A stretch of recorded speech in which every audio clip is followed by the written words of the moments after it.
So yesterday we were talking about Denzel Washington, and he made the statement that the black crime is not, that the justice system is not responsible for the black crime in our community. D.L. Hughley has confronted Denzel Washington over his views on the topic of racism.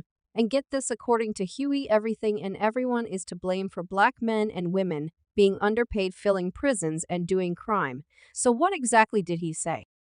87% of men in prison are illiterate or have a learning disability.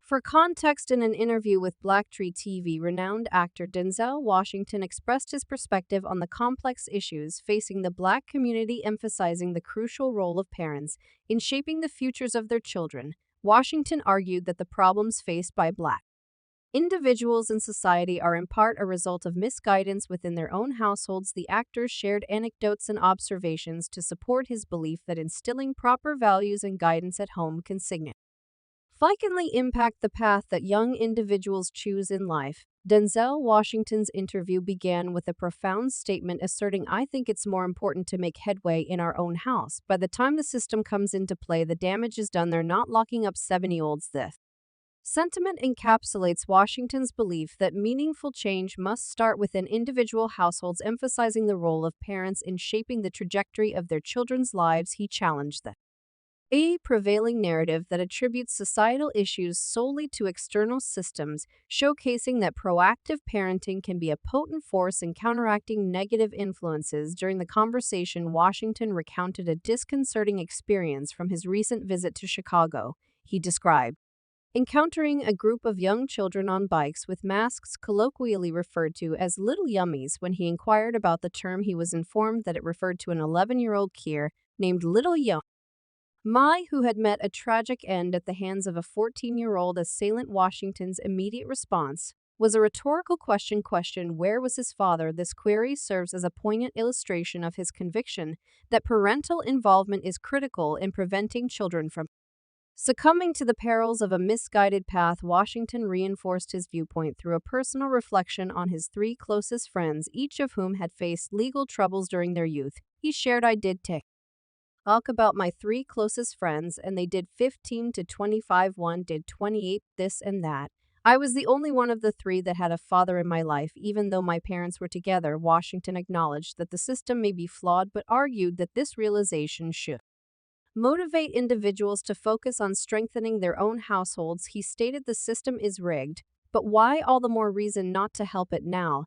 D.L. Hughley had some different thoughts on this issue in a separate broadcast on the D.L. Hughley Show. Comedian and commentator D.L. Hughley responded to Denzel, offering his unique take, arguing that systemic issues, particularly within the judicial and educational systems, contribute significantly to the challenges faced by the black community. D.L. Hughley acknowledged Denzel Washington's point about individual choices playing a role in criminal behavior, stating he's absolutely right. Every individual makes some decisions that can sometimes get them in trouble. Hughley, known for his sharp wit and humorous delivery, then proceeded to share his perspective on the systemic factors that contribute to the circumstances in which individuals find themselves. Hughley highlighted the inadequacies within the schooling and judicial systems, remarking, "Look at the schooling system, never been quite or equal."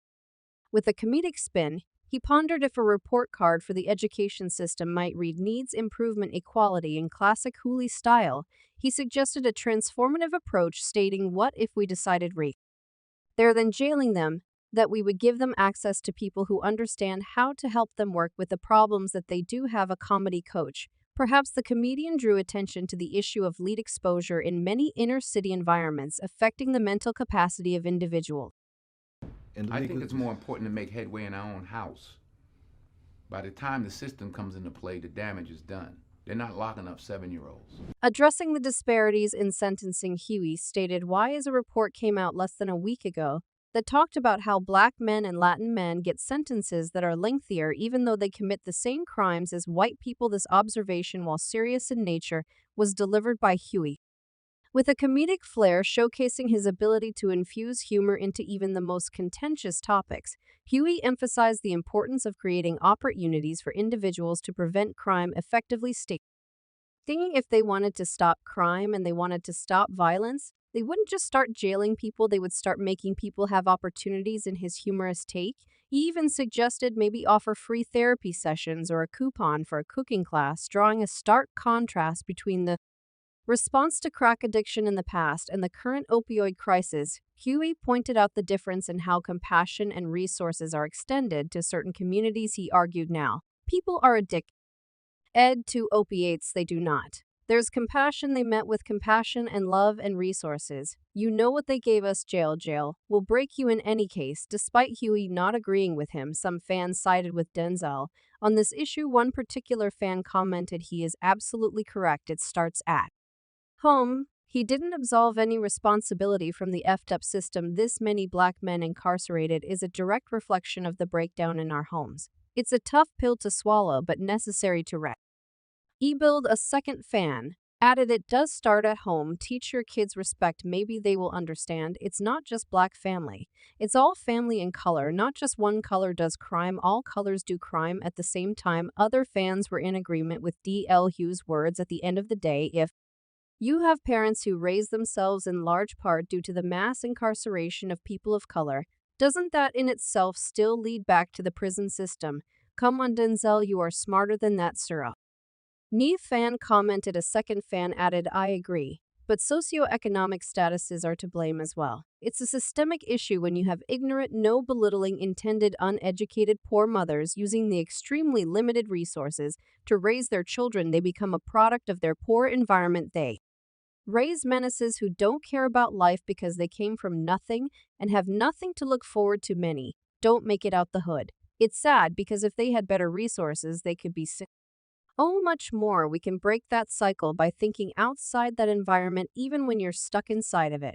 It's hard, but it's possible anyway. Despite his views on racism making some sense, D.L. Hugh has ruffled a lot of feathers among the black community. Born on March 6, 1963, D.L. Huey stands as an iconic figure in American entertainment, a versatile actor and a sharp-witted stand-up comedian. His journey in the limelight began as the original host of Comic View, BET's stand-up comedy program from 1992 to 1993. During those early years, he also made a memorable appearance in the third season of Fresh Prince of Bel-Air, playing the role of Will's friend Keith Campbell.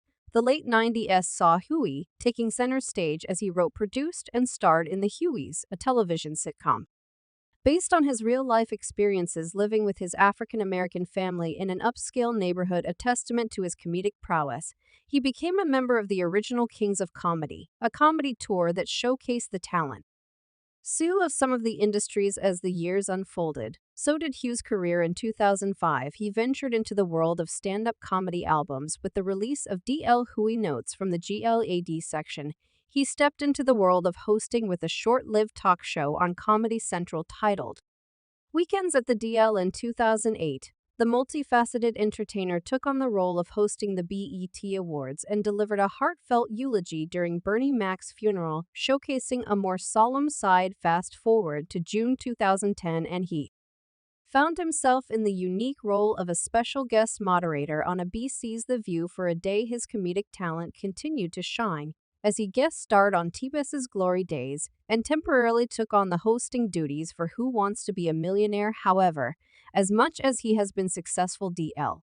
Huey has also been one controversial Hollywood figure. For starters, D.L. has an interesting relationship with women. While chatting with NPR News, the host asked D.L. if he liked women. D.L. responded, I don't like the way they process. No, I don't. I enjoy their company. I don't like the way that they reason. And then the conversation shifted to his thoughts about black women. D.L. described black women as the angriest group of people he had. Black women are angry, just in general angry all the time. My assessment out of just in my judgment, you either are in charge or they're in charge, so there's no kind of day that you get to rest. Additionally, just days after the announcement of Columbus Short's dismissal from ABC's hits Aries scandal, comedian D.L. Huey found himself in hot water for comments he made in 2014 regarding Short's ongoing marital woes with estranged wife Tanny McCall Short during a segment on his Radio 1 show, The D.L. Huey Show.